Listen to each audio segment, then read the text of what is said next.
చేగుంటలోని ప్రభుత్వ పాలిటెక్నిక్ కాలేజీలో జరిగిన జిల్లా స్థాయి యోగాసన పోటీలలో జిల్లా నలుమూలల నుంచి 183 మంది క్రీడాకారులు పాల్గొనగా అందులో నుంచి అత్యుత్తమ ప్రతిభ చూపిన వారిని ఎంపిక చేసినట్టు జిల్లా అధ్యక్ష కార్యదర్శులు కర్ణం గణేష్ రవికుమార్ భుజగేందర్ రెడ్డి తెలిపారు. సబ్ జూనియర్ బాలికల ట్రెడిషనల్ యోగా విభాగంలో Shailaja model school Tekmal, Navitha residential school Medak, Ritvika Rachapalli ఎంపికవగా ఆర్టిస్టిక్ యోగా పేర్ విభాగంలో నిఖిత, హర్ష, సింగిల్ విభాగంలో నిఖిత ఎంపికయ్యారు. రిథమిక్ పేర్ విభాగంలో రాణికుమారి, స్వాతి చేగుంట ఎంపికయ్యారు. ఈ కార్యక్రమంలో పాలిటెక్నిక్ కళాశాల ప్రిన్సిపల్ చక్రవర్తి, జిల్లా యోగాసన స్పోర్ట్స్ కోశాధికారి సత్యనారాయణ, ఆర్గనైజింగ్ సెక్రటరీ నర్సింహులు, ప్రపంచ నెంబర్ 1 రెఫరీ శ్రీదేవి, పీఈటీలు శ్యామ్, నరేష్, మల్లీశ్వరి, ప్రీతి, మమత, బాలరాజ్, ప్రవీణ్, నవీన్, మనోహర్, సంతోష్ తదితరులు పాల్గొన్నారు.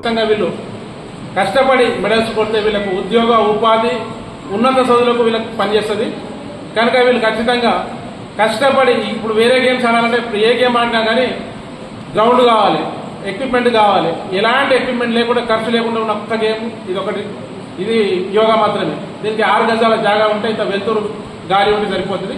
ఖచ్చితంగా ప్రతి ఒక్కరు కూడా ఇంట్లో కూడా చిన్న గది ఉన్నా కానీ గాలి వెలుతురుంటే చేసుకోవచ్చు. మీరందరూ కూడా ఈసారి ఖచ్చితంగా రాష్ట్ర స్థాయిలో మంచి పథకాలు సాధించి మెదక్ జిల్లాకు, మీ తల్లిదండ్రులకు, మీరు చదువుకునే స్కూల్కు పేరు తెస్తారని చెప్పి ఆశిస్తున్నాను.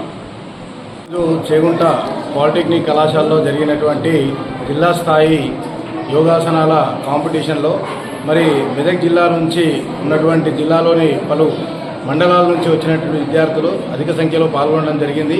మరి 200 మంది విద్యార్థులు ఇక్కడ పాల్గొని మరి వివిధ కేటగిరీలలో ఫస్ట్, ప్రథమ, ద్వితీయ, తృతీయ అవార్డులు పొందడం జరిగింది. అదేవిధంగా పిల్లలందరూ యోగా నేర్చుకోవడం వల్ల వారు ఆరోగ్యంగా ఉంటారు మరియు శారీరకంగా, మానసికంగా దృఢంగా ఉండడం వల్ల జీవితంలో ఉన్నత స్థాయికి ఎదిగే అవకాశం ఉంటుంది. మరియు ఉద్యోగ ఉపాధిలో స్పోర్ట్స్ కోటాలో యోగా ఉన్నందున మరి దీన్ని సద్వినియోగపరచుకోవాలి. పిల్లలందరూ కూడా అన్ని పాఠశాలల్లో యోగా విద్యను నేర్పించాల్సిందిగా మరి గవర్నమెంట్ కోరుచు. గుడ్ ఈవినింగ్ అందరికీ. నా పేరు శిరీష. నేను మెదక్ డిగ్రీ కాలేజ్ నుంచి వచ్చాను. నేను ఫస్ట్ టైం పార్టిసిపేట్ చేశాను. నాకు గోల్డ్ మెడల్ వచ్చింది. చాలా హ్యాపీగా ఉంది. అండ్ వచ్చే నెలలో స్టేట్ లెవెల్కి కూడా నేను ఖచ్చితంగా సెలెక్ట్ అవుతాను. అక్కడ కూడా గోల్డ్ మెడల్ కొడతాను. కృష్ణ, నేను టేక్మాల్ జూనియర్ కళాశాలలో చదువుతున్నాను. లాస్ట్ టైం నేషనల్ ఆడాను. ఈసారి మళ్ళీ నేషనల్లో గోల్డ్ మెడల్ కొడతానని అనుకుంటున్నాను. మరిన్ని అప్డేట్స్ కోసం మా ఛానల్ని సబ్స్క్రైబ్ చేయండి.